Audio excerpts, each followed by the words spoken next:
नमस्कार क्लास, मैं मोनू चौधरी और ज्योग्राफी की इस ऑनलाइन जर्नी में आपका हार्दिक स्वागत है। कक्षा 12 का भूगोल पढ़ते हुए हम आगे बढ़ रहे हैं। भारत लोक और अर्थव्यवस्था किताब का हम अध्ययन कर रहे हैं। इसका चैप्टर 3 हम पढ़ रहे हैं, भू संरचना और कृषि। इसकी बात करते हुए हम लगातार आगे बढ़ रहे हैं और इसको देखकर आप लोगों को भयंकर चिंता होने लगी है कि ये चैप्टर कितना बड़ा होने वाला है। तो इस चैप्टर का आज फाइनली लास्ट जो लेक्चर है, लेक्चर नंबर 8, वो हम देखने वाले हैं। छोटा सा लेक्चर है, बहुत प्यारा, स्वीट और मीठा, है ना, दोनों एक ही बात होगी, है ना। तो बहुत सुंदर लेक्चर है, बहुत प्यारा लेक्चर है। इसमें हम वो सारी चीज़ें देखेंगे जो बार बार आपने कहीं ना कहीं देखा ना। नगदी फसल क्या होती है, जो है व्यापारिक फसल क्या होती है, रोपण फसल क्या होती है, बागानी फसल क्या होती है। और एक इसके अलावा बार बार एक शब्द आ रहा था कि हरित क्रांति से खाद्यान्न फसलों में लगातार वृद्धि हुई। और जब हमने गेहूं पढ़ा तो लगातार हरित क्रांति का नाम आ रहा था कि गेहूं की फसल में विकास जब देखने को मिला तो वो हरित क्रांति के कारण मिला। तो आज वो सारी चीज़ें हम देखने वाले हैं। यानी आज के इस लेक्चर में कृषि के जो रूप है, कृषि के कौन से रूप, छोटे से रूप है, ज़्यादा चिंता नहीं करना है। कृषि के कौन से रूप की बात करेंगे? कृषि के वो रूप जो नगदी के रूप में, व्यापारिक के रूप में, बागानी के रूप में, ऐसी कृषि जो हवा में हो जाती है, ऐसी कृषि जो बिना मिट्टी की हो जाती है, ऐसी कृषि सिर्फ पानी में हो जाती है, तो उनको अलग अलग नामों से पुकारा गया है। तो वो छोटी छोटी चर्चाएं हम आज करने वाले हैं। कृषि से रिलेटेड मैं कोई भी डाउट आपका छोड़ने वाला नहीं हूं और ऐसी कोई किताब आपको नहीं मिलेगी इस हिंदुस्तान में जिसमें अपने से ज़्यादा मैटर लिखा हुआ हो, क्योंकि सारी किताबों से, अलग अलग जगहों से जो कुछ भी मुझे लगा कि ये मेरे बच्चों को बताना चाहिए, वो सारा मैटर मैं आपके लिए लेकर आया हूँ। अगर आप इतना लिख देते हैं तो मैं कह रहा हूँ कि कोई भी बच्चा लर्नर शहर के बच्चों के अलावा इतना कृषि के बारे में नहीं लिख के आएगा। 7-8 नंबर का जो भी क्वेश्चन आता है, यानी 7-8 नंबर का मैटर है कृषि, इसको अच्छे से कवर हमने किया है। और आज ये लास्ट लेक्चर जो है इसमें हम हरित क्रांति की भी बात करेंगे और भारत में कृषि कब से शुरू हुई और कब उसने ज़्यादा तूल पकड़ा, ये भी हम चर्चा करने वाले हैं। तो भारतीय कृषि का विकास भी हम देखेंगे। तो शुरू करते हैं इस मज़ेदार लेक्चर को कृषि के रूपों के साथ। किसके साथ? कृषि के रूपों के साथ। कृषि के रूप की अगर बात करें हैं तो मिश्रित कृषि क्या कहलाती है, सबसे पहले हम देखेंगे मिश्रित कृषि क्या कहलाती है, यानी जॉइंट कृषि क्या कहलाती है, इसको हम देखेंगे। मिश्रित कृषि, इस कृषि के अंतर्गत एक ही फार्म पर फसल उत्पादन एवं पशुपालन का कार्य साथ साथ किया जाता है। ये हम पहले कई बार आपको बता चुके हैं कि कृषि जो होती है उसके साथ ही पशुपालन आ जाता है। इसलिए कई विद्वानों, डॉक्टर क्रेसी जैसे लोगों ने तो ये भी कहा है कि कृषि और पशुपालन दोनों साथ होते हैं, उसको हम जॉइंट रूप में कृषि भी कह सकते हैं। लेकिन यहाँ हम अलग अलग रूपों में कृषि को जब देख रहे हैं तो कृषि के साथ अगर पशुपालन हो जाता है तो उसको मिश्रित कृषि के नाम से हम बोल देते हैं। क्या बोल देते हैं? मिश्रित कृषि। कई लोग उसे भी मिश्रित कृषि कहते हैं जब एक ही खेत के अंदर ढेर सारे अनाजों को बो दिया जाता है, ढेर सारे कृषि के प्रकारों को बो दिया जाता है, जबकि सही रूप में मिश्रित कृषि का अर्थ है पशुओं के साथ कृषि को किया जाए, क्योंकि बिना पशु के कृषि का कोई मतलब नहीं है। क्योंकि चारा है, कौन खाएगा? पशु, है ना। उत्पादन जो देता है, वास्तव में जितना कृषि देती है वो लगभग उतना ही देने का प्रयास करता है। कौन? पशु। दूध देता है, सारी चीज़ें देने का प्रयास करता है पशु। तो कृषि और पशु दोनों जब साथ होते हैं, यदि देखो साफ साफ लिखा हुआ है यहाँ पे, ये रहा पशुपालन आपका और ये रहा फार्म पर फसल। कृषि के साथ अंतर्गत एक ही फार्म पर फसल भी कर रहे हैं हम और पशुपालन भी कर रहे हैं, यानी कि यहाँ फसल भी हो रही है और पशुपालन भी हो रहा है, तो इसे हम कहेंगे मिश्रित कृषि। इसमें ज़्यादा कुछ समझने वाली बात नहीं है। आगे देखिए, रोपण कृषि, यह बहुत महत्वपूर्ण चीज़ है। दूसरा, या बागानी कृषि इसको ही कह सकते हैं। ये जो चीज़ है, सबसे पहले जो देश शुरू कर रहा है इसको, वो था श्रीलंका। वो आज भी एक अपना स्थान रखता है किसमें? रोपण कृषि में। यानी सबसे पहले रोपण कृषि की अगर कहीं शुरुआत हुई तो वो था श्रीलंका। श्रीलंका ने शुरुआत की। फिर इसमें अलग अलग अनुसंधान, अलग अलग रिसर्च और इसको और अच्छे से करने का जिसने प्रयास किया वो अंग्रेज वगैरह, ब्रिटेन के जो लोग थे उन्होंने किया। और सबसे पहले श्रीलंका ने यहाँ पे जो शुरू किया वो कॉफ़ी थी। क्या थी भाई? कॉफ़ी। ठीक है, तो आप ये समझ गए कि रोपण कृषि में कॉफ़ी आती है। और कॉफ़ी को हम बहुत डिटेल से पढ़ चुके हैं, आपको अच्छे से पता होगा कितना तापमान चाहिए होता है इसे तापमान चाहिए होता है 16 से लेकर, बताइए कितना कमेंट बॉक्स में, 16 से लेकर लगभग 28 के आसपास तक इसको तापमान की ज़रूरत होती है। इसको 150 से लेकर 250 वार्षिक वर्षा की ज़रूरत होती है। तो ये अरेबिका, रोबेस्ता, लिबेरिका, इसकी कई किस्में हुआ करती है और वास्तव में कर्नाटक जैसे क्षेत्र में बहुत ज़्यादा पाई जाती है। ये बाबा बुदन की पहाड़ियों पर पहली बार भारत में ट्राई की गई थी और ये इथोपिया से लाई गई थी भारत में, लेकिन श्रीलंका जो है उसने पहला एक्सपेरिमेंट किया बागानी कृषि के रूप में। बागानी कृषि वो होती है जिसको रोपण के रूप में बोया जाता है, एक स्थान पर इकट्ठा लगा दिया जाता है, फिर जगह जगह इसके अंदर अधिकतर जो भी फसलें आती है वो ढालान पे होती है। चाय होगी, कॉफ़ी होगी, रबड़ होगी, नारियल हो गए, ढालान के ऊपर हुआ करती है। तो ये अपने आप में एक मायना रखती है रोपण और बागानी कृषि। ये वैज्ञानिक तकनीक पर की जाने वाली व्यापारिक ढंग की कृषि है, यानी इसे वैज्ञानिक तकनीकी से किया जाता है, ऐसे नहीं। और इसके मजदूर बहुत महंगे मिलते हैं और मंथली जो है सैलरी बेस पर मिला करते हैं। ठीक है, ये वैज्ञानिक तकनीक पर की जाने वाली व्यापारिक ढंग की कृषि है, यानी इसमें व्यक्ति को नॉलेज होना चाहिए। इसीलिए हमने चाय कॉफी जब पढ़े तो हमने देखा ना, उनके रिसर्च सेंटर बने हुए हैं जहाँ सिखाया जाता है कि ढालानों पर करना है आपको, ये नहीं कि समतल स्थान पर जाकर करने लग गए, है ना। तो वैज्ञानिक तकनीकी से किया जाता है क्योंकि विवेकता का ध्यान रखा जाता है। इसमें एक ही प्रकार की फसल उगाई जाती है, यानी रोपण कृषि जो होती है इसमें एक ही प्रकार की फसल होती है। ऐसे नहीं कि प्रतिभूमि है, प्रतिभूमि मतलब जो 5 साल से 3 साल से 2 साल से पड़ी है उसको काम में ले लिया और अगले साल जो है उसके अंदर सारी फसलें बो दी, ऐसा नहीं। और यहाँ जो फसल की जाती है इसको दूसरे उपजाऊपन की भी जरूरत नहीं होती कि अगले साल जो है हम वहाँ पे तिलहन करें या दलहन करें, ऐसा कुछ नहीं करना है। तिलहन तेल वाली फसलें होती है, मैंने कई बार बताया है, और दलहन दाल वाली फसलें होती है। दोनों को तिल में तेल निकालने वाली जितनी भी फसलें होती है वो सारी तिलहन में आ जाया करती है। तिलहन का मतलब तिल कतई नहीं होता है। दलहन में एक दाल नहीं होती है, सारी दालें आ जाती है। जैसे चन्ना भारत में सर्वाधिक होता है, अरहर भारत में दूसरे नंबर पर होती है। सारी चीज़ें हम पढ़ चुके हैं, है ना। तो आपको ये अब समझ में आनी चाहिए कि वास्तव में ये चीज़ें होती है। अरहर को तुअर कहते हैं, समझ में आ रहा है कि नहीं आ रहा है? तुर या तुअर की दाल, है ना। उसे पिजन पी भी कहते हैं और उसे क्या कहते हैं, उसे लाल चना भी कहते हैं। तो आपको ये चीज़ें पता होना चाहिए। ठीक है, एक ही प्रकार की फसल उगाई जाती है, नहीं ये खेत है तो एक ही प्रकार की फसल की जाएगी। कॉफ़ी उगाई जा रहे तो कॉफ़ी उगाई जाएगी, उसके बीजों को फिर निकाला जाएगा, भूना जाएगा और फिर उससे कॉफ़ी बना दी जाएगी। दोबारा यहाँ कृषि होगी, ऐसा नहीं कि दाल की फसल यहाँ पे कर देंगे हम, समझे। एक साल में एक ही फसल एक ही बार एक ही स्थान पर की जाती है। इस कृषि की शुरुआत औपनिवेशिक काल से, औपनिवेशिक जहाँ भी शब्द मिल जाए या उपनिवेशिक मिल जाए इसका मतलब होता है गुलामी। इसका मतलब क्या होता है? गुलामी का दौर।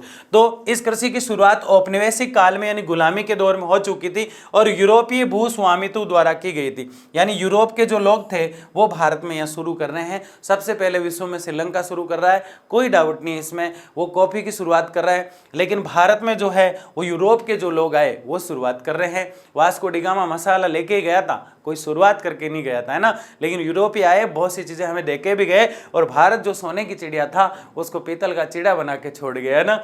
तो ये जो है आपकी बागानी कृषि है। ये कृषि व्यवस्था औद्योगिक नियमों पर आधारित है, औद्योगिक नियमों पर, यानी इसके औद्योगिक अपने रूल्स होते हैं, अपने रेगुलेशन होते हैं, अपने नीति नियम मेथड लो कानून होते हैं जिसके आधार पर ये कृषि की जाती है। यानी कि इतने खेत में की जाएगी, इतने श्रमिक लगेंगे, इतना उत्पादन इससे करना है, ऐसे इनके रूल्स और नियम होते हैं रोपण और बागानी कृषि के।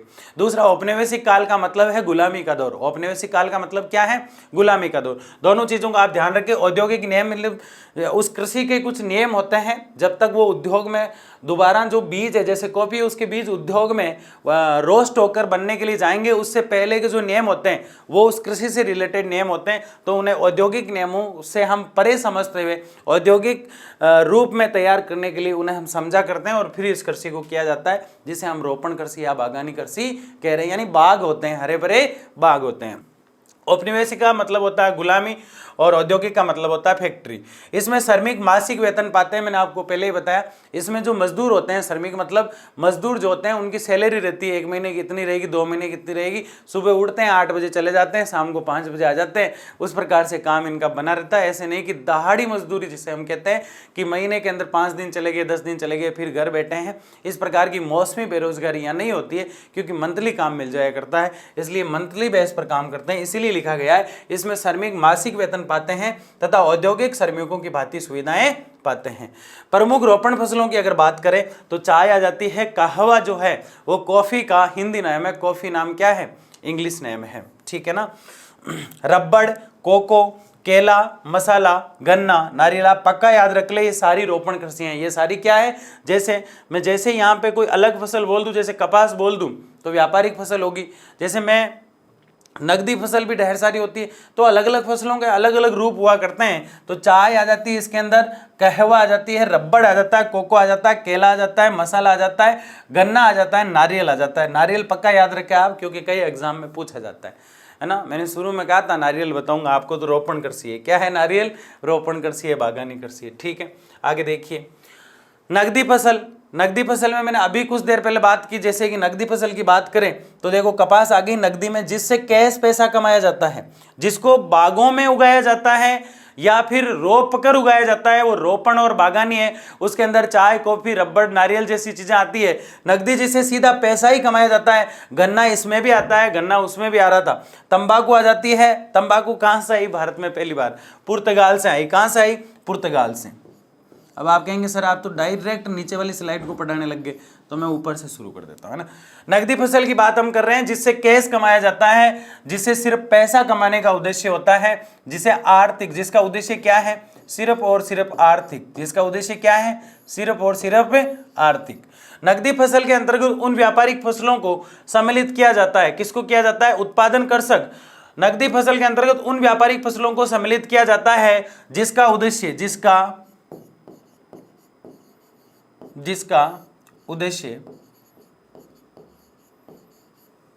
आर्थिक हो। क्या हो? जिसका उद्देश्य आर्थिक। ये पक्का याद रखें आप इस लाइन को। उत्पादन कृषक मुख्य रूप से धन प्राप्ति के लिए करता है, यानी जो भी किसान इस फसल को करता है, इनमें से कोई भी फसल अगर किसान कर रहा है तो उसका मुख्य उद्देश्य है भाई पैसा आना चाहिए, गांधी जी आने चाहिए। कौन आने चाहिए? गांधी जी आने चाहिए। ठीक है ना। गन्ना, तंबाकू, कपास, जूट, तिलहन। गन्ना, तंबाकू, कपास, जूट, तिलहन। तिलहन भी इसमें आ जाता है। तेल वाली जो फसलें होती है वो भी इसमें आ जाती है। ठीक है ना। और जूट, अब तिलहन जो है उसका भी व्यापार किया जाता है। जूट आप जानते हैं जो बोरी वोरी होती है, राजस्थान वाले अशोक देवासी जानता है कि नहीं जानता है? राधा मंडल कहाँ से है मुझे पता नहीं है, कुछ बच्चों के नाम मुझे पर्सनली याद हो गए, जैसे पूजा चौधरी का नाम मुझे याद हो चुका है। तंबाकू, गन्ना आदि चीजें होती है कि नहीं होती है? किस में होती है? नकदी फसल में। उत्पादन कृषक मुख्य रूप से धन प्राप्ति के लिए करता है। नकदी फसल का उपभोग कृषक स्वयं प्राय नहीं करता है या बहुत कम मात्रा में करता है। हमने खेत के अंदर गन्ना उगाया तो खुद उपयोग नहीं करेंगे। क्या करेंगे? गन्ने का बेच देंगे। हमने तंबाकू बोई है, खुद उपयोग नहीं करेंगे। क्या करेंगे? पूरे के पूरे को बेच देंगे। अब आप सोचेंगे बिल्कुल ही उपयोग नहीं करेंगे, थोड़ा थोड़ा कर लेंगे। तंबाकू बोया है, चिलम जानते हो? भोले शंकर पिया करते हैं इस प्रकार से, है ना। वो चिलम जो होती है जिसे यूं मतलब उसको बड़े प्यार से यूं सेला के उसकी हवा को खींचा जाता है, फिर इधर धुआं निकलता रहता है। सब जानते हो आप, जानते हो कि नहीं जानते हो? वो जो तंबाकू होती है किसान पीता ही रहता है। किसान अक्सर जो है तंबाकू का नशा किया करता है। तो किसान तंबाकू का थोड़ा थोड़ा उपयोग ले लेता है, क्योंकि अपने ही खेत में होती है, वहां से तंबाकू लिया, उसको मसला और चिलम भरा और पी लिया, है ना। बीड़ी जो है तंबाकू तो जो होती है सीधा जो पत्ती होती है उसको मसल कर जो है उसमें गुड़ उड़ मिला के डायरेक्ट जो है उसके ऊपर अंगीरा जो होता है, लकड़ी का जलता हुआ कोयला जो है उसके ऊपर रख के नीचे उसको एक धोती पहनाई जाती है इस प्रकार से, और उसे चिलम कहते हैं। तंबाकू को ऐसे पिया जाता है। जबकि बीड़ी जो होती है वो तेंदू के पत्ते से बनती है, और ये मोस्टली मध्य प्रदेश के क्षेत्रों में, नीमच के क्षेत्रों में बना करती है बीड़ी जो होती है। हम जब बीएड किया करते थे तो उस समय हमारा जो बीएड कॉलेज था वो राजस्थान के लास्ट बॉर्डर पर दक्षिण की तरफ प्रतापगढ़ के आसपास था, और उससे आगे थोड़ा हम जाते थे प्रतापगढ़ जिले से, दरियाबाद तहसील आती थी, और उसके बाद नीमच यानी मध्य प्रदेश शुरू हो जाता। तो हमारी जिस बीएड कॉलेज में टीचर ट्रेनिंग हो रही थी वह हम देखते थे कि दिन में हम स्कूल में सीखते थे कि टीसी कैसे काटी जाती है, जो है बच्चों का एडमिशन कैसे किया जाता है, एडमिशन फॉर्म कैसे भरा जाता है, ये चीज़ें हमें वहाँ पे सिखाई जाती थी। तो जैसे ही 5 बच्चों को, हम बीएड वालों को 5 टीचर ही हो गए थे उस समय, तो 5 टीचरों को एक स्कूल प्रोवाइड करवाया जाता था, और शाम को हम सारे जो बीएड के साथी थे 80-90 एक ही धर्मशाला के अंदर रहा करते थे। 20 के दिनों के आसपास की ट्रेनिंग थी। तो शाम को हम जब घूमने निकलते थे, जो बच्चे हमारे पास दिन में पढ़ा करते थे वो हमें महुआ के जो पौधे होते हैं उनके नीचे फूल जो है बीनते हुए यानी चुगते हुए मिलते थे, और फूलों को इकट्ठा करते हुए मिलते थे। हम उनसे पूछते बेटा इनसे क्या करते हो, तो वो कहते हैं ये नीमच जाते हैं और इन महुआ के पौधों से शराब बनती है। कुछ लोग वहाँ तेंदू के जो पत्ते होते हैं उनको इकट्ठा कर रहे होते हैं, मोस्टली जो औरतें थी, उनसे भी हम पूछते ये किस काम आता है, तो वो कहते हैं इस तेंदू के पत्ते से बीड़ी बनाई जाती है, इसलिए हम नीमच जाके इनको बेच देते हैं जहाँ हमें अच्छे दाम मिल जाते हैं। और वहाँ किसी भी बच्चे से हम पूछते थे कि आपके पिताजी क्या काम करते हैं, तो मोस्टली महुए के फूल चुनने का काम या तेंदू तेंदू के पत्ते तोड़ने का काम। दूसरा वह एक टिमरू फल लगा करता था, कोई उस क्षेत्र से है तो जानता है। जैसे चीकू होता है, कई बच्चे नहीं जानते हैं, राजस्थान वाले, यूपी बिहार वाले ये तो मोस्टली जानते नहीं है टिमरू क्या होता है। कोई जानता है तो मुझे कमेंट बॉक्स में जरूर बताना। चीकू जानते हैं सब लोग, चीकू फल जो होता है उसी की तरह टिमरू होता है। तो टिमरू जिस प्रकार होता है, चीकू जिस प्रकार होता है, टिमरू होता है उतना ही मीठा होता है। तो हम उसको 5-7 दिन तक तो चीकू समझ के खा रहे थे और हम ये कह रहे थे कि यार ये चीकू इतना छोटे कैसे होते हैं यहाँ पे, है ना। लेकिन बाद में पता चला कि वो टिमरू है, क्योंकि चीकू मोस्टली हम खाते रहे, पहले ही खाते रहे, लेकिन हमें पता नहीं था चीकू का पौधा जो होता है, पेड़ जो होता है वो कैसा होता है। तो हम सोचे ऐसे ही लगता होगा और तोड़ तोड़ के खा लिया करते थे। तो तेंदू जो है उससे बीड़ी बनाई जाती है। किसान जब खेत में होता है तो तंबाकू को काम में लेके नशा करने लग जाता है, तो कुछ पर्सनली उपयोग उसका कर लेता है, लेकिन वास्तविक रूप से फसल कैसी है, ये नकदी फसल है, यानी पैसे के लिए की जाती है। दूसरा, कपास की अगर बात करें तो ये भी नकदी फसल है, सीधा बेचने के लिए। अब कोई घर के अंदर दीपक जलाया जाता है, कपास काम में ले लिया, तो वो कोई बिल्कुल अपवाद वाली चीज नहीं होगी, क्योंकि वो हो सकता है जूट तिलहन, कुछ तिल उसने घर पे रख लिए, कुछ मूंगफली उसने घर पे रख ली, तो वो भी इशू नहीं बनेगा। गन्ना है, चलते चलते खेत के अंदर तोड़ा और चूसा और फेंक दिया और छिलके कर दिए, पूरे के कर दिए ना, कितने गंदे तरीके से खाया जाता है। आम और गन्ना जब कोई खाता है ना तो ऐसा लगता है कि इसके पीछे पड़ गया। एक बर्गर कोई खाता है या गन्ना कोई खाता है या फिर आम कोई खाता है तो ऐसा लगता है कि इसके पीछे लटक गया इस प्रकार से, है ना। गाड़ी के पीछे जब स्कूल जाते थे हम छोटे थे तो गाड़ी के पीछे या ट्रैक्टर की जो ट्रॉली होती है उसके पीछे यूं लटक जाया करते थे इस प्रकार से। तो ऐसे ही गन्ने के पीछे लोग लटक जाते हैं और ऐसा इसको खत्म करना है, चाहे कुछ भी हो जाए, जी जान से उसके पीछे लगे रहते हैं। होते कि नहीं होते, देखा होगा आपने, देखा क्या होगा, खाया भी होगा, ठीक है ना। तो ये गन्ना, तंबाकू, कपास, जूट और तिलहन पे इसीलिए इतनी बात कर रहे हैं कि ये नकदी फसलें। कैसी फसलें हैं? नकदी यानी कैश कमाने के लिए की जाती है, आर्थिक विकास करने के लिए की जाती है। आगे देखिए, नकदी प्लस का स्वयं नहीं करता है, बहुत कम मात्रा में करता है, लिखा हुआ है यहाँ पे, ठीक है। जल कृषि, इसके अंतर्गत स्थलीय पौधों को खनिज पोषक तत्वों की उपस्थिति में मिट्टी का उपयोग किए बिना जल में उगा दिया जाता है। वाह यार, ये कौन सी टेक्निक आ गई, यानी मिट्टी की जरूरत ही नहीं पड़ रही है। आगे तो हमें एक और खतरनाक चीज देखने वाले हैं, उसमें हम देखेंगे कि ना तो मिट्टी की जरूरत पड़ रही है और ना पानी की जरूरत पड़ रही है। ऐसी कौन सी फसल है जो आसमान में लहराती हुई हो जाती है, आसमान में, आसमान में लहराती हुई हो जाती है, आसमान मतलब आसमान, है ना, आसमान में लहराती हुई हो जाती है, ऐसी कौन सी फसल होगी? अभी कुछ ही देर में मैं आपको बताने वाला हूँ। लास्ट लेक्चर है, मजे के साथ एंजॉय करते हुए पढ़िए। अगला चैप्टर हमारा शुरू होने वाला है कल ही, अगले लेक्चर के साथ, ठीक है ना। तो इसके अंतर्गत स्थलीय पौधों को खनिज पोषक तत्वों के माध्यम से पानी में उगा दिया जाता है, मिट्टी की जरूरत नहीं होती, जैसे कमल का फूल। आ गया समझ में? और क्या है, देखो ये औरतें उगा रही है, मिट्टी तो बहुत नीचे है, कमल का फूल पानी पे तैरता रहता है, तो इसमें इतना क्या टेंशन ले रहे हो कि ऐसी कौन सी फसल है जो मीठा मिट्टी की हो जाती है? पहली बार में तो आदमी टेंशन में आ जाता है, यार कौन सी फसल होगी ऐसी, यार होती होगी कोई, है ना। तो कौन है? कमल। तो मिट्टी का उपयोग किए बिना जल में उगाया जाता है कमल के फूल को। आगे देखिए, वायवीय कृषि, बड़ी वाहियात टाइप की कृषि है ना, समझ में नहीं आती कई बच्चों को, और स्कूल के टीचर इसको छोड़ ही देते हैं। चलो भाई आगे बढ़ते हैं। क्यों? क्योंकि बच्चे इतना हो उलट करते हैं, बाकी टैलेंट उनमें बहुत होता है, मुझे तारीफ करनी पड़ती है ना, ठीक है। तो वायवीय कृषि, कौन सी कृषि? वाह कृषि, ऐसा नहीं है, वायवीय कृषि। ये क्या है? इसकी अलग ही कहानी है मेरे साथियों, इसकी लीला भगवान ही जाने क्या है। मतलब इसको ना तो पानी चाहिए ना इसको मिट्टी चाहिए। पहले वाली हमने फसल पढ़ी वो तो हमें समझ में आई कि सिर्फ जल में हो रही थी, कमल का फूल हो रहा था, लेकिन ये क्या है जिसको ना तो मिट्टी चाहिए और ना पूरी तरह से पानी चाहिए, सिर्फ हवा चाहिए। सिर्फ क्या चाहिए? हवा। ऐसी फसल वायवीय का मतलब है जिसको सिर्फ वायु चाहिए और उसमें हो जाती है। जलीय का मतलब है, जल फसल का मतलब है जिसको सिर्फ जल चाहिए, वो उसमें हो जाती है। तो इससे पीछे वाली जल में हो रही थी, लेकिन इसको सिर्फ वायु चाहिए। मैंने खूब ढूंढा, जब जाके आपके लिए एक इमेज मिली, और इसमें सहयोग पूरा रहा सांस सर का कि बच्चों को कैसे बताया जाए कि ये होती है। ये पूरी तरह से क्लियर आपको नहीं दिख रही है, लेकिन मैं थोड़ा सा आपको एक सिग्नल देता हूं। कई घरों में आप घुसते हैं, जब रेड कलर के ये फूल लगे रहते हैं जो लटक रहे होते हैं, यानी जो बेल जो है कहीं से भी शुरू हो जाती है और वो बढ़ती रहती है, जैसे अमरवेल वगैरह हुआ करती है।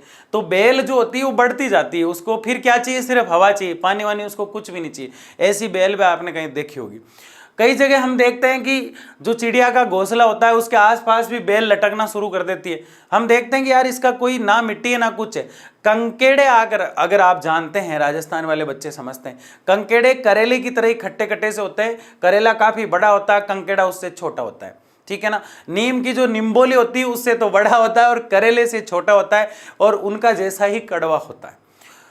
और गांव के अंदर मेड़ लगाई जाती है, खेत के चारों तरफ की जो मिट्टी की जो एक दीवार नुमा बनाई जाती है उसको मेड़ कहते हैं, ठीक है। उसके ऊपर जो है खेत की वनस्पति जो होती है या खेत की खेजड़ियां जो होती है उसकी टहनियां जो काट के हैं उसके ऊपर लगा दी जाती है और उन टहनियों के ऊपर एक बेल चल जाया करती है जिसे हम कंकेड़े की बेल कहते हैं। क्या कहते हैं? उसको पानी की जरूरत नहीं है बिल्कुल भी, उसको बस नमी चाहिए। हवा में क्या चाहिए? उसको बस नमी। उसकी कोई जड़ नहीं होती है, बस वो यूं लहराते हुए चलती है और चलती ही जाती है। उसको सिर्फ हवा चाहिए। ऐसी ऐसी फसलें होती है भाई, पता ही नहीं था, है ना? था क्या पहले पता? बिल्कुल नहीं था। वायवीय कृषि, इसके अंतर्गत स्थलीय पौधों को मिट्टी या अन्य किसी माध्यम का प्रयोग किए बिना, यानी मिट्टी का प्रयोग आपको नहीं करना है या अन्य किसी माध्यम का प्रयोग आपको नहीं करना है। शर्तें देखो इसकी भाई साहब आप, है ना।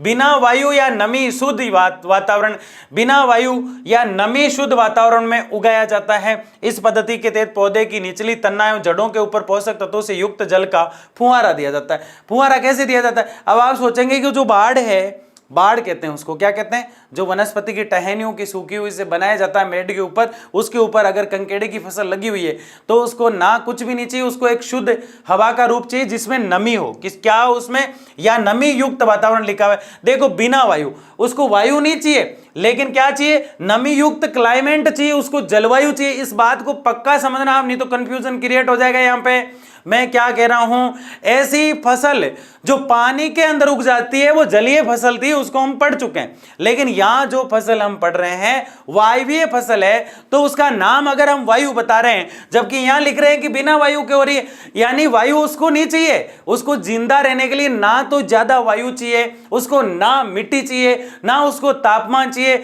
उसको चाहिए तो एक टहनी जिसके बलबूते पर वो चल सके। घरों के गेट पर जो बेल लगी हुई है उस घर के गेट को पकड़ के चढ़ती रहती है ऊपर की तरफ, उसको कुछ भी नहीं चाहिए। उसको जो क्लाइमेट है, जो हमारा वातावरण है, जो हमारी क्लाइमेट मतलब जो हमारी जलवायु है, हमारा वेदर यानी हमारा जो मौसम है, उसमें नमी यानी ठंडापन चाहिए। नमी यानी ठंडापन चाहिए और ठंडापन रहेगा, ये अपने आप ही विकसित हो जाती है। अब तो समझ में आग्यो क्या है? बिल्कुल आग्यो का ही आग्यो सा, है ना। ठीक है, वातावरण में उगाया जाता है। इस पद्धति के तहत पौधे की निचली तना जड़ों के ऊपरी पोषक तत्वों से युक्त जल का फुहारा छिड़का जाता है। अब आप सोचे खेत पे जो बाढ़ पे लगी हुई है वह कौन फुहारा लेके जाएगा? थोड़ी थोड़ी हल्की बारिश होती रहती है। नमी युक्त वातावरण में फुहार टाइप बारिश होती रहती है। फुहारे टाइप बारिश का मतलब है हल्की हल्की बारिश होती रहती है। तो इसको थोड़ा हल्का वातावरण चाहिए। ऐसा नहीं कि बेचारे को कुछ भी नहीं दे, ना तो हम इसको मिट्टी दे रहे हैं, ना खुली हवा ज्यादा दे रहे हैं, इसको नहीं दे रहे हैं, और ना इसको पानी दे रहे हैं। इसको हम क्या दे रहे हैं? हल्का हल्का पानी छिड़क रहे हैं। कौन छिड़क रहा है? भगवान इंद्रदेव छिड़क रहे हैं। आपकी मेरी जरूरत नहीं है इसको, है ना। तो कंकेड़े की फसल, घरों की जो बेलें होती है, अब देखो ये लटक रही है कि नहीं लटक रही है? ये बिल्कुल लटक रही है, बिल्कुल। इस रेलिंग जो लोहे की बनी हुई है इसके बलबूते पर ये लटक रही है, नीचे तक लटक रही है। अब बताओ यहाँ कोई मिट्टी है ऊपर लगाई हुई है क्या? बिल्कुल भी मिट्टी नहीं है ना, कुछ भी नहीं है। और ये कहां से नमी ले रही है? वातावरण से ले रही है भाई, क्लाइमेट से ले रही है, जलवायु से ले रही है, और इस नमी से ये जीवित है। इसको हवा तो, वायु तो चाहिए, लेकिन कैसी चाहिए? नमी वाली। इसको खुली हवा नहीं चाहिए। और क्या चाहिए? यहाँ छोटे छोटे फुहारे छोटे रहते हैं, तो इन फुहारों से यहाँ चलता रहता है। यहाँ तो कुछ लोग मिलकर कर रहे हैं, लेकिन कई जगहों पर ये प्राकृतिक रूप से हो जाती है, और ये मुख्यतः सब्जियां इसमें ज्यादा हुआ करती है ना। तो ये चीज हम समझ गए होंगे मेरे हिसाब से आप, है ना। आगे बढ़िए। पौधों तक खनिज तत्वों का पहुंचाने हेतु जलीय मिश्रण का प्रयोग किया जाता है, छिड़काव कर देते हैं कभी कभी। इसे हाइड्रोपोनिक्स भी कहा जाता है, पक्का याद रखें। हाइड्रोपोनिक्स कौन सी खेती है? हाइड्रोपोनिक्स कौन सी कृषि है? तो वायवीय कृषि है। अब वायात नहीं लग रही है, वो तो हमने यूं ही कह दिया था। हाइड्रोपोनिक्स तो कितनी अच्छी है, इसको तो बेचारी को कुछ भी नहीं चाहिए, ना किसी का सहारा, ना किसी के दूर जाने का गम, ना किसी के पास आने की खुशी। दुख और सुख एक समान जिसके लिए होते हैं वो हाइड्रोपोनिक्स होती है, वायवीय कृषि होती है। कौन सी होती है? वायवीय कृषि। पक्का समझ में आ गया? अब हम क्या पढ़ने वाले हैं बताओ? अब हम हरित क्रांति की बात करने वाले हैं। हरे हरे क्षेत्र को और ज्यादा बढ़ाने के लिए हमने जब देश ने ठान लिया, सरकार ने जब ठान लिया कि देश को हरा भरा किया जाए, पूरे संसार को जब हरा भरा करने की बात आई, उस समय जो लोगों के जहन में एक सवाल उठा था, उस समय जो विचार आए थे लोगों के मन में कि पूरे विश्व को हम हरा भरा कैसे करें, और पूरे विश्व को हरा भरा करने के लिए शिद्दत से हर देश की गवर्नमेंट जब लग गई तो एक हरा भरा करने की क्रांति या फिर एक हरा भरा करने के विचारों का समुद्र या फिर एक विचारों का सैलाब है वो उमड़ चुका था। उसको हम हरित क्रांति कहते हैं। किसको कहते हैं? उसको हरित क्रांति कहते हैं। यानी देश को, विश्व को हरा भरा करने के लिए जो विचार आए और उनको हमने कृषि में अप्लाई किया, उसी को हरित क्रांति कहते हैं। ये भारत में भी शुरू हुई, विश्व में भी शुरू हुई, इसकी सारी चर्चा हम करने वाले हैं। हरित क्रांति का अर्थ है फसलों के उत्पादन में आशातीत एवं क्रांतिकारी वृद्धि से है। यानी हरित क्रांति इसलिए शुरू की गई, जो फसल है उसका विकास किया जाए, उसके उत्पादन में वृद्धि की जाए, जितनी आशा है उससे दुगनी वृद्धि हो। और इसलिए जो विचार आए, जो नियम आए, जो मेथड आए, जो कानून बने, वो क्रांतिकारी वृद्धि के लिए बने। इसलिए हरा भरा करने के लिए जो विचार पनपे उसको हरित क्रांति कहते हैं। बिल्कुल समझ में आ गया। हरित क्रांति शब्द का प्रयोग यूएसए के विलियम गेड ने किया था। सबसे पहले एक यूएसए यानी अमेरिका जैसे शहर के एक व्यक्ति थे विलियम गेड। यानी हरित क्रांति का सबसे पहले जिसने नाम लिया वो आप और मैं नहीं है, वो है विलियम गेड। वो कौन है? विलियम गेड। सिर्फ गेड याद रखो। क्या याद रखना है? गेड। हरित क्रांति का नाम किसने लिया? गेड ने लिया। किसने लिया? गेड ने लिया। किसने लिया भाई? अब लिख भी दो, गेड। ठीक है ना। विश्व स्तर पर हरित क्रांति का प्रारंभ शुरुआत रॉकफेलर फोर्ड फाउंडेशन के तत्वावधान में 1950 के दशक में हुआ। यानी 1950 में हरित क्रांति, भारत में तो 1960 के आसपास सही रूप से चालू हुई, लेकिन 1950 में जो है रॉकफेलर फोर्ड फाउंडेशन एक संस्था थी। कौन थी? एक संस्था। सबसे पहले वो व्यक्ति जिसने हरित क्रांति का नाम लिया था उनका नाम गेड था, लेकिन Rockefeller Ford foundation, Rockefeller Ford foundation, क्या बोल रहे हैं हम? रॉकफेलर फोर्ड फाउंडेशन एक ऐसी संस्था थी जिसने हरित क्रांति के बारे में बहुत ज्यादा रिसर्च किया, और रिसर्च करके फेलर फोर्ड फाउंडेशन यानी जो संस्था है उसने हरित क्रांति को बढ़ाने का कार्य शुरू कर दिया। ये जो रॉकफेलर फोर्ड फाउंडेशन है ये मैक्सिको में है। कहां है भाई? मैक्सिको में है। और इसके तत्वावधान में यानी इसके सानिध्य में जो विलियम गेट ने एक शब्द दिया था हरित क्रांति, वो फोर्ड फाउंडेशन ने लागू करने का प्रयास किया। इसका श्रेय कार्यक्रम के निदेशक नॉर्मन बोरलॉग को जाता है। इसने एक्टिव करने का काम किया। नाम तो ले रहे हैं गेड और ज्यादा रिसर्च करते हैं फोर्ड फाउंडेशन। शुरुआत कर रहे हैं 1950 में, और इसकी ज्यादा तरीके से निगरानी रखने वाला जो व्यक्ति है वो कोई नॉर्मल व्यक्ति नहीं है। वो कोई नॉर्मल व्यक्ति नहीं है। वो 2 मिनट के अंदर बोरवेल खोल देता है, बोरवेल खोद देता है भाई। इसलिए उनका नाम है नॉर्मन बोरलॉग। क्या नाम है? Norman Borlaug. याद रख लोगे, नॉर्मल आदमी नहीं है, 1 मिनट के अंदर बोरवेल खोल देता है, बोरवेल खोद देता है, नॉर्मल बोरलॉग, है ना। That's clear? कोई डाउट ही नहीं है किसी को। ठीक है, आगे बढ़ते हैं। कार्यक्रम के तहत अधिक उपज देने वाली मौसमी परिवर्तनों से कम प्रभावित होने वाली उर्वरकों एवं सिंचाइयों के अनुकूल अनुक्रिया करने वाली तथा कम समय में तैयार होने वाली बोनी गेहूं की प्रजाति को विकसित किया गया। यानी सबसे पहले ये गेहूं पर ट्राई की गई, और जब हमने गेहूं पढ़े थे तो मैंने आपको कहा था, ये एक और बात है कि आप भूल गए, मैंने कहा था कि गेहूं के लिए हरित क्रांति ज्यादा काम आती है, और गेहूं को सबसे ज्यादा विकसित रूप देने के लिए हरित क्रांति ने काम किया। हरित क्रांति ने गेहूं के लिए और सारी फसलों के लिए जो काम किया वो क्या था? अधिक पैदावार लाना है अपन को, तो उपज जो होती है वो देने वाली फसलें पैदा करनी है। मौसम के अनुसार जो परिवर्तन आता है किसी भी फसल में, गेहूं एक एग्जाम्पल ले रहे हैं यहाँ पे, कई फसलें थी खाद्यान्न फसलों के लिए मुख्यतः हुई थी, है ना। तो मौसमी परिवर्तन जो आते हैं उससे प्रभावित होने वाली जो भी फसलें हैं उनमें क्या प्रभाव दिखाई दे रहा है उस पर काम करना। उर्वरक जो है जमीन पर क्या प्रभाव डालेंगे और फसल की पैदावार क्या बढ़ सकती है कि नहीं बढ़ सकती है। नॉर्मन बोरलॉग जो है इसके निदेशक माने जाते हैं। फाउंडेशन रिसर्च मैक्सिको वाला जो है वो इस पर रिसर्च करता है, और गेट जो है वो पूरी तरह से इसका पहला नाम लेता है। उर्वरक सिंचाई के अनुकूल अनुक्रिया करने वाली तथा कम समय में तैयार होने वाली बोनी फसल प्रजातियों को विकसित किया गया कि फटाफट से एक ही खेत में साल में 3 बार फसलें कर दो, ऐसा कोई प्लान लेके आओ। और जो प्लान लेके आए थे वो हरित क्रांति थी। बोनी फसल यानी छोटी छोटी, बोनी यानी छोटी छोटी, है ना। स्कूल में कई ऐसे होते हैं जो छोटे छोटे होते हैं, बोने होते हैं, उनकी मजाक नहीं उड़ानी चाहिए, है ना। बोनी फसल तकनीकी की विशेषता यह है कि इसमें ऊर्जा का उपयोग पौधे के विकास में कम होता है तथा दानों वाली वालियों के विकास में अधिक होता है। ये क्या कह रहा है, बोनी फसल तकनीकी की विशेषता यह है कि इसमें ऊर्जा का उपयोग पौधे के विकास में कम होता है, यानी छोटा पौधा ऊर्जा कम, छोटा पौधा ऊर्जा कम, इसलिए फटाफट छोटे वाले पौधे उगाओ। तो गेहूं की फसल ज्यादा बड़ी नहीं होती है, बाजरा बहुत लंबा लंबा होता है। बाजरा तो बेचारा गरीब है, उसकी बात करें क्यों, बोना होता है गेहूं। तो गेहूं की ऐसी फसलें की जाए और सबसे ज्यादा असर इसका हरित क्रांति का देखने को मिला तो गेहूं पर मिला। किस पर मिला, गेहूं पर। हरित क्रांति क्या है ये तो समझ गए ना आप। हरित क्रांति का मतलब है देश को, विश्व को हरा भरा बनाना है। और ये प्रयास करने के लिए 3 चीजें हमारे पास आई थी। 3 नंबर पे कौन था, नॉर्मन नाम से। फिर 2 नंबर पे मैक्सिको का एक फाउंडेशन, और 1 नंबर पे कौन था, आप पक्का याद करें उसको, कौन था भाई, गेड टेड कोई नाम होगा उसका, होगा ना। आगे बढ़ते हैं। भारतीय संदर्भ में हरित क्रांति की शुरुआत 1960 के दशक में हुई, 1960 के बाद हुई, ठीक है। मुख्यतः 1966 से 67 में हुई, यानी 1960 के बाद हुई। लेकिन सन अगर एग्जैक्ट आप याद करना चाहे, आप तो बहुत इंटेलिजेंट बच्चे हैं, इसलिए मुझे भरोसा है एग्जैक्ट वाला याद करेंगे, है ना, पक्का याद करोगे। 1967 से 66 से 67 में हुई। 1966 से 1967 में हुई। इसका श्रेय नॉर्मन बोरलॉग को जाता है। भारत के अंदर MS स्वामीनाथन को जाता है। भारत के अंदर किसको जाता है, MS स्वामीनाथन को। भारत वाला पक्का याद कर लो। इतने अंग्रेजों को याद करके आए हैं, मुझे बड़ी दया आती है। एक आध तो व्यक्ति आता है, इसको भी आप याद नहीं करते हो। चैप्टर खत्म हो रहा है इसलिए इसको याद कर लो, है ना। इसका नाम कमेंट बॉक्स में लिख दो, है ना, MS स्वामीनाथन। इनको नमन कर लो, क्योंकि इन्हीं की वजह से आज हम गेहूं इतने पैदा कर पा रहे हैं। कौन है, स्वामी है हमारे, नाथ है हमारे, इसलिए इनका नाम है स्वामीनाथन। क्या है, स्वामीनाथन, MS, है ना। ठीक है, हो गया, समझ में आ गया ये। आगे देखिए, 1966 के सूखे के बाद धान की अधिक उपज देने वाली प्रजाति ताईचुंग तथा गेहूं की HYV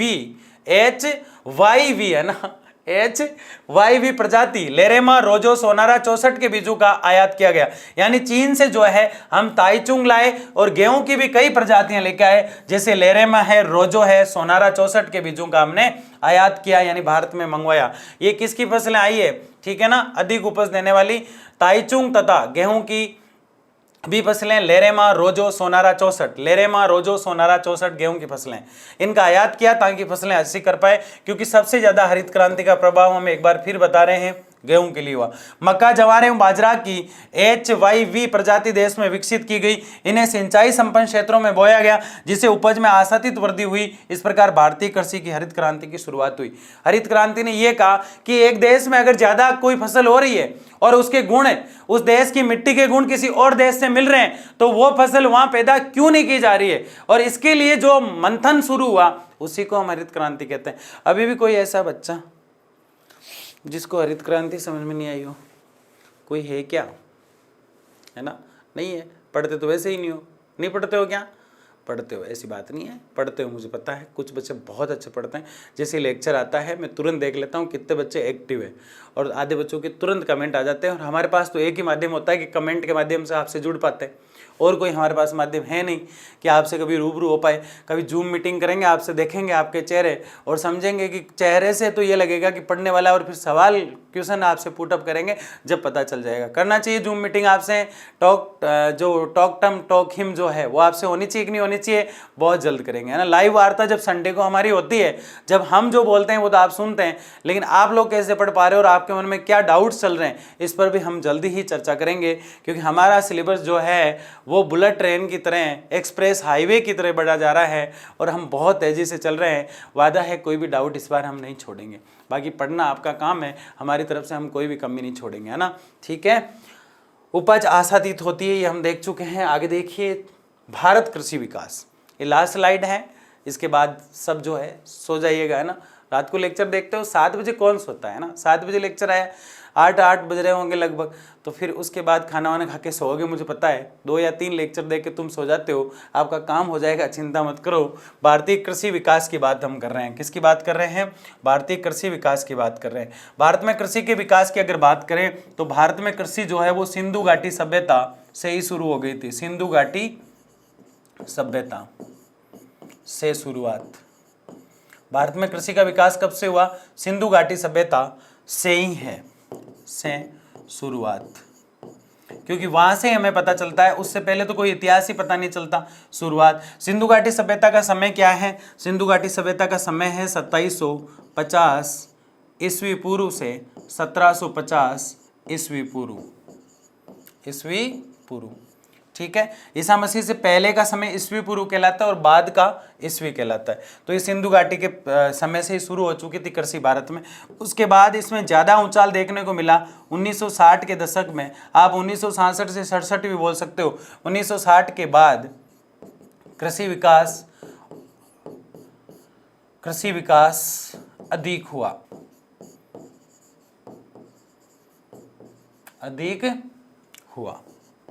ठीक है, यहां तक हम समझ चुके हैं। अब भारत में कृषि विकास की बात करें तो ये पॉइंट आप खुद बताओगे। देखो, बिल्कुल आसान है। कृषि का विकास कैसे किया जाए? किसानों को उपयुक्त ट्रेनिंग दी जाए। समझ रहे हो मेरी बात को? लिख लो इस बात को, फटाफट से लिख लेना, जूम कर करके स्पीड को धीरे करके लिख देना। किसानों को उपयुक्त ट्रेनिंग दी जाए, पहली बात। दूसरा, जहां जो फसल हो सकती है उस क्षेत्र में उसी फसल को उगाया जाए। दूसरी बात होगी कुशल श्रमिक, जिन वर्करों को नॉलेज हो खेती करने का, कुशल श्रमिक लगाया जाए। श्रमिक के लिए अच्छी व्यवस्थाएं की जाए। उन्नत किस्म का यानी अच्छी किस्म का बीज लाया जाए। ऐसी ढेर सारी जो बातें हैं वो हमने पूरे चैप्टर में की है, इसलिए मैंने यहाँ ज़्यादा रामायण को नहीं खोला है। कृषि विकास की बातें जो है हम पूरे चैप्टर में करते आए हैं और एक एक चीज़ को हम देखता है। इसलिए आप लोगों से सिर्फ इतना कहना है, सिंधु घाटी सभ्यता से 1960 के इस सफ़र में ज़्यादा विकास हम 1960 के बाद कर पाए, जबकि शुरुआत हम सिंधु घाटी सभ्यता से कर चुके। तो ये चीज़ें हमने अच्छे से देखी और समझी और जाना, इसलिए हम समझ पाए कि भारतीय कृषि है क्या। हाँ, तो इसका इंतज़ार था आपको। चैप्टर ख़त्म हो चुका है। आपको खुशी हो रही होगी कि ये चैप्टर जो 8 लेक्चर है जिसने बहुत अच्छे से पढ़े हैं, उसका ये कोई भी डाउट मेरे हिसाब से नहीं होगा। मिलते हैं किसी और शानदार लेक्चर के साथ। जब तक के लिए धन्यवाद। जय हिंद, जय भारत।